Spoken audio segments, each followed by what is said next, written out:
Nah setelah dari magang itu SMK kamu Kuliahnya ambil akuntansi.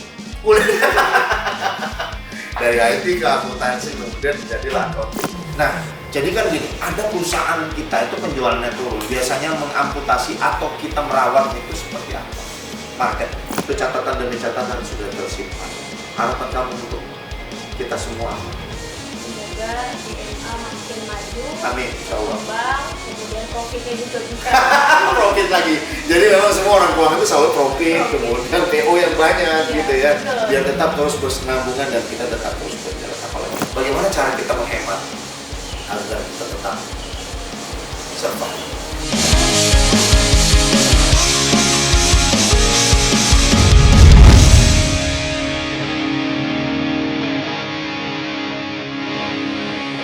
Assalamualaikum warahmatullahi wabarakatuh. Terima kasih teman-teman DMA. Hari ini kita masih bertemu kembali di acara podcast DMA untuk sahabat-sahabat DMA. Teman-teman DMA, hari ini kami ingin bicara dengan santai bersama Niki. Halo Niki. Assalamualaikum. Oke.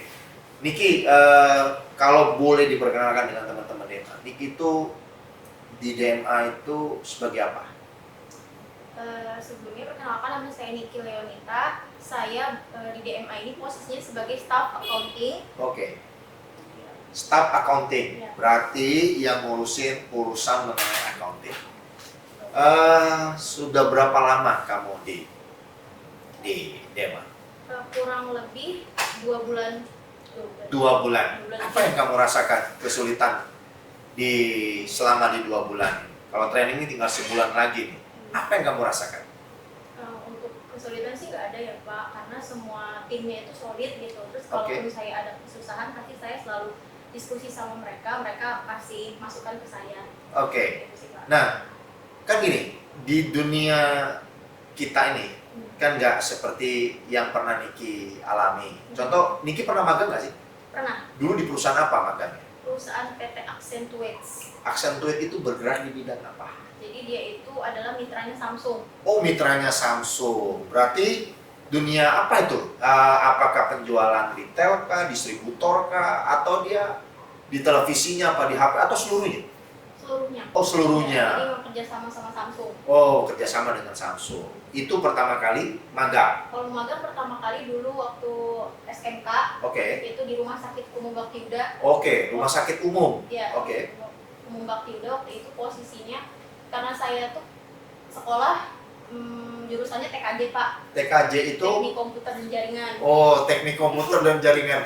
Kenapa kamu nggak mau masuk di DMA sebagai teknik komputer jaringan? Tapi kamu tahu software dan hardware jaringan itu tahu? Tahu. Kamu pakai kapan kamu pakai sela-sela seperti itu? Waktu sekolah aja sih Pak. Waktu sekolah saja. Iya. Waktu pada saat sekarang ini sering nggak kamu ingat-ingat mereview kembali jaringan itu seperti apa? Karena kan kamu kan magangnya di situ gitu. Dulu itu magangnya di divisi IT, Oke. tapi waktu itu saya tugasnya cuma install aja sih Pak. Install saja. Install, Oke. sistem operasi sama aplikasi waktu itu. Oh, sistem operasi dan aplikasi. Ya. Berarti gini loh.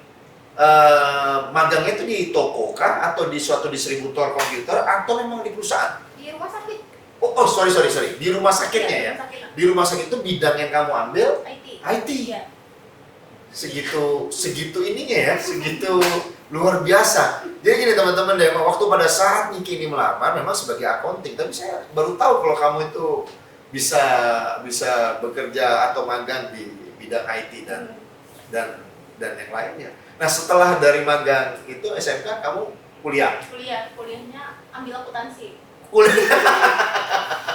Dari IT ke akuntansi kemudian jadilah accounting, kan begitu ya? Iya. Nah gini loh, kamu S1 ya? S1. S1 di kampus mana? Universitas Pamulang. Oh, Universitas Pamulang.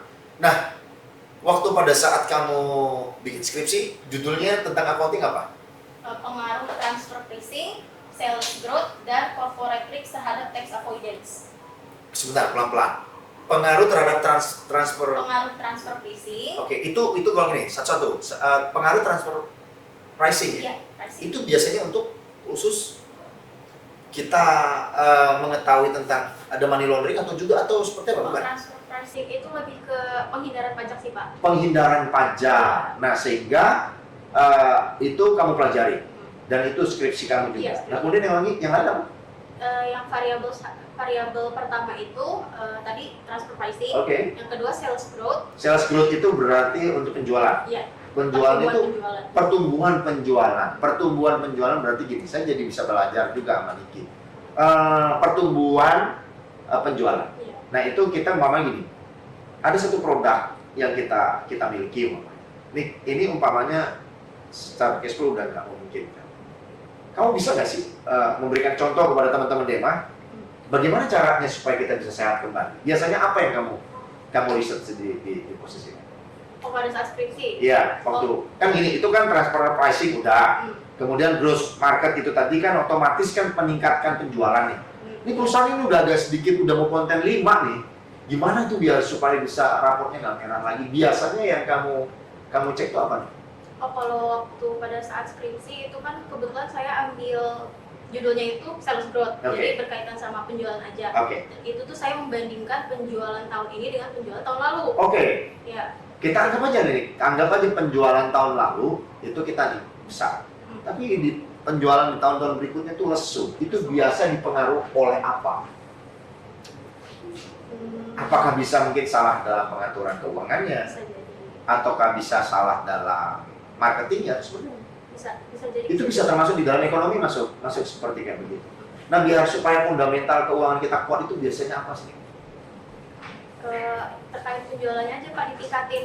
Terkait penjualan yang ditingkatkan. Iya. Biasanya kok penjualan itu kan ada promosinya kayak gitu. Ada promosinya, tapi kan sekarang biaya promosi itu udah masuk ke dunia online ya. Nah, jadi kan gini, ada perusahaan kita itu penjualannya turun, biasanya mengamputasi atau kita merawatnya itu seperti apa? Marketnya? Biasanya sih waktu saya skripsi ya Pak ya, waktu itu penelitian saya kan salah satunya sales growth. Waktu itu memang ada beberapa perusahaan yang mengalami penurunan pada penjualannya. Salah satunya itu karena COVID sih Pak. COVID, ya, itu yang sangat mutlak ya? Iya, karena itu sangat mutlak. Sepertinya konsumen tuh agak menyetop gitu. Untuk pembelian produk tersebut ya skala tertentu lah ya. Jadi dia penting lebih baik beli makanan, vitamin kan gitu ya. Ibaratnya itu yang dia butuhkan pada saat COVID daripada dia harus membeli minyak wangi, kemudian harus membeli yang lain-lain gitu yang sifatnya konsumtif yang biasanya terini kan. Nah, terus kemudian kamu sehingga bisa melihat posisi yang sekarang dengan adanya di DMA. Jadi apa yang bisa kamu share dengan keilmuan keakademisian kamu lihat sekarang ini? Untuk penjualannya? Iya. Kan kita 2023 kemarin agak lumayan ya. Kemudian sekarang kan ini baru Januari ya, masih di pertengahan lah. Nah, kan otomatis kan kamu udah ngerancang semua yang sering kita bincangkan, baik itu perencanaan dan lain-lain. Kira-kira untuk kamu bergabung di DEMA sebagai accounting, apa yang bisa kamu berikan supaya agar kita tetap kuat di dalam perencanaan dan keuangan kita? Untuk penjualannya mungkin lebih ditingkatkan lagi, kemudian untuk administrasinya juga dibenahi Pak. Ya, di penjualan ditingkatkan, administrasi dibenahi. Bisa nggak ngasih saran ke kita tuh seperti apa contohnya? Selama ini kan untuk laporannya itu kan hanya uang masuk uang keluar seperti itu ya Pak. Kemudian dengan adanya saya membantu pencatatan sehingga judul sama kerangkanya biar bisa jadi nyatu dan sehingga akan ketahuan bagaimana cerita selanjutnya nextnya nanti pembukuan dari perusahaan tersebut. Nah, ini agak sedikit menarik. Kamu kewalahan nggak sih waktu pada saat mencari kutu-kutunya biar supaya bisa diselaraskan dengan keakademisian yang kamu alami? Enggak sih Pak. Enggak sulit, tapi bahannya cukup? Bahannya cukup, secara informasi cukup? Kemudian antara pajak, kemudian kepegawaian dan yang lain-lain itu semua bisa bisa terjurnalkan. Dan itu nanti akan ada pencatatan awal tuh nanti di tahun 2024 di bulan Maret ya atau April. Kita sudah mulai laporan keuangan untuk tahun 2000 April ya. Berarti April itu final tuh nanti sudah bisa ada kerangka laporan keuangan yang betul-betul bisa seperti apa. Apakah kita ini masih di posisi middle kah, atau masih bisa diperbaiki lagi, atau harus ditunjang dengan ininya. Dan kan gini, di dunia accounting ini kan tidak se-happy yang kita bisa bayangin dimanapun letak pekerjaan. Menurut kamu menjalankan di DEMA happy nggak sih? Happy karena ini kan pengalaman pertama saya. Okay. Saya juga mengaplikasikan keilmuan saya pada saat kuliah di sini. Jadi mungkin kalau di kuliah dulu kebanyakan teori, di sini saya praktek langsung, jadi saya ngerti. Jadi apa yang sering saya juga sampaikan juga itu menjadi catatan ya. Dan sehingga kamu mengaplikasikannya pun juga agak lebih sedikit, biar supaya ada tambahan masukan informasi apa tentang perusahaan, dan kamu mendapat langsung dari owner tuh otomatis ini angkanya dari mana, kemudian ini jumlahnya berapa, terus kepemilikan aset ada apa aja, dan itu sehingga mencatat. Dulu kan debit, kredit, kemudian pencatatan, sisa saldo, kemudian sehingga dimasukkan bulan ke bulan, ya kan? Kemudian dari kwitansi ke kwitansi, bond dari bond, dan itu aja yang menjadi catatan. Sehingga dulu jurnalnya sempat nggak tercatat. Nah, karena memang dari 2019, 2020 sampai dengan 2023, 3 tahun lah mungkin kebelakangan ini, memang selalu kita pasif di dalam untuk mengatur jurnal. Karena memang itu hari-hari yang sangat rentan buat DMA. Karena memang posisi kekosongan tersebut, sehingga DMA itu mesti harus hijrah. Kemudian terutama saya selaku direksi, sehingga sempat meninggalkan roda ini bergeraknya agar supaya kita tetap tetap bangkit gitu. Jadi susah juga untuk selalu saya beriringan, karena bagaimanapun juga accounting dengan teknis itu jarang bisa nyambung. Nah, bagaimana cara kita menghemat agar kita tetap survive? Menghemat dalam belanja supaya apa saran kamu? Perusahaan kita biar tetap stabil gitu di dalam keuangan. Tapi sejauh ini sih Pak, menurut saya udah stabil sih Pak. Udah stabil ya. Angkanya pun juga sudah mulai kelihatan ya. Karena kan faktur pajak pun yang dikeluarkan, dan mulai sudah ada rilis juga dari KPP pajak gitu, atau di DJP itu selisih dari pajak masukan dengan pajak keluaran, dan itu sangat luar biasa sebenarnya. Saya juga ngerasa sekarang ini banyak perubahannya. Nah, kalau misalnya gini, biasa kan input keuangan dari Palu sama IKN gitu. Nah, kesulitan nggak sih kamu menerima laporan-laporan dari teman-teman yang ada di sana? Justru mudah dan bisa terini kan. Ada nggak sih yang sering kamu ketemui, terkadang kok ini kok nggak ada pertanggungjawabannya, kemudian tidak ada bondnya. Karena kan kamu mencatatnya ini kan nanti kan akan jadi ke jurnal ini jadinya. Nah, bulan ini pengeluaran berapa, pengeluaran berapa, nah itu ada nggak sih kamu kesulitan? Waktu itu ada sih Pak, jadi kayak jadi beberapa transaksi itu dijadiin satu di Excel gitu, jadi saya harus. Seharusnya tidak boleh ya? Iya. Transaksi yang dijadikan satu di Excel itu tidak diperbolehkan. Dan sehingga itu harus dipisah.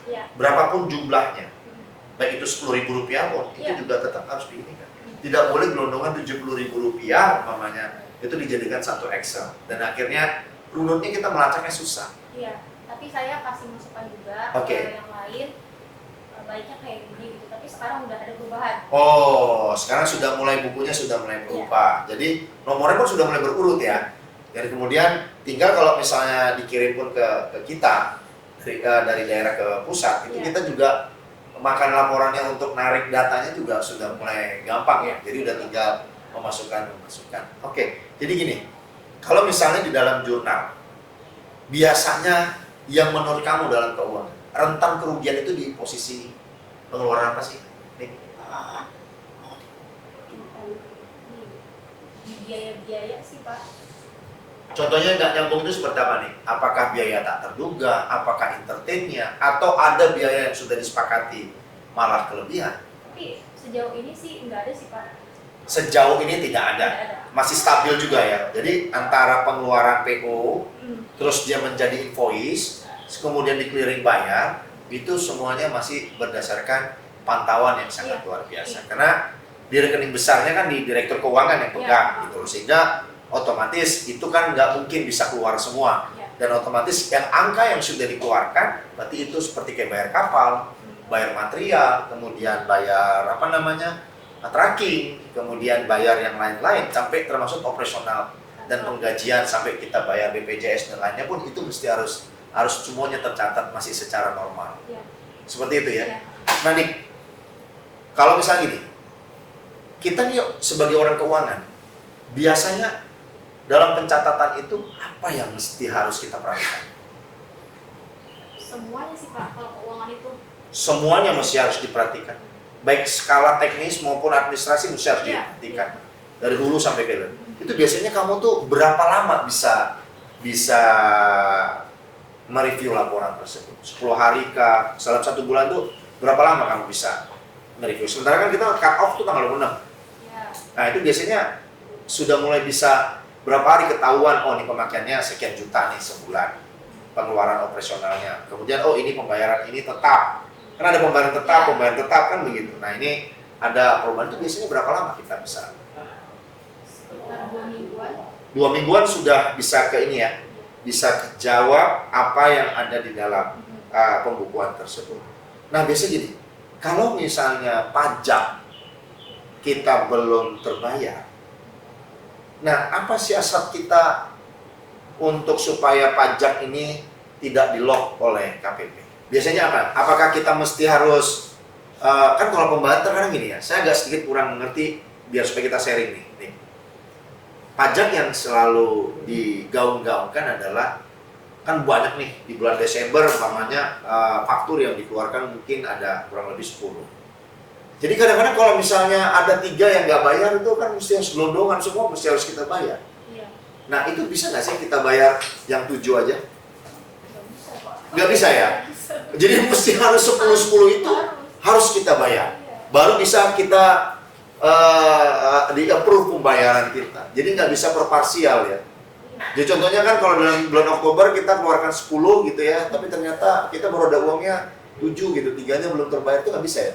Sebenarnya boleh-boleh aja, cuma mungkin kalau telat itu mungkin dikenakan denda. Oh, jadi kalau misalnya 7 pun dibayar, kalaupun telat itu akan dikenakan denda. Biasanya kalau telat itu dikenakan denda biasanya dikenakan denda, ya oke. Jadi kan kalau misalnya dalam faktur pajak dalam 1 bulan, ya 1 bulan itu mesti harus kita bayar. Apa harapan kamu biar supaya pembukuan kita jadi tambah bagus di DEMA? Sejauh ini sih udah aman ya Pak menurut saya. Oke. Kan saya setiap harinya tuh kan urusin soal laporan keuangan gitu. Sejauh ini sih sudah mulai inilah ya, walaupun belum sempurna, tapi sudah mulai berubah. Itu catatan demi catatan sudah tersimpan. Harapan kamu untuk kita semua apa? Semoga DMA makin maju, amin, insyaallah. Berkembang, kemudian profitnya juga bisa. Profit lagi. Jadi memang semua orang keuangan itu selalu profit. Kemudian PO yang banyak gitu ya, betul. Biar tetap terus bersenambungan dan kita tetap terus berjalan. Apalagi? Semoga makin solid untuk karyawan-karyawan yang. Tapi kamu happy? Happy dengan kebersamaan dan tidak muluk-muluk. Terima kasih Niki. Semoga sehat selalu. Oke teman-teman MA, saya cukup senang hari ini berbicara dengan staf saya yaitu Niki. Beliau adalah salah satu bagian keuangan yang khusus untuk di accounting yang selalu mencatat warawirinya kegiatan keuangan DMA baik itu yang ada di IKN maupun ada di Palu dan di Jakarta. Semoga dalam hal ini juga kita semuanya bisa tetap sama-sama bisa menjalankan dan kita tetap selalu bergandengan tangan karena keuangan itu tidak mudah. Untuk menyiapkan keuangan tersebut kita mesti harus melakukan yang namanya kewaspadaan dan kerajinan kita untuk menghemat. Itu yang paling penting. Sekali lagi, saya Franky Maulidi mengucapkan terima kasih, tetaplah semangat dan terus berkarya. Wabillahi taufiq wal hidayah. Assalamualaikum warahmatullahi wabarakatuh.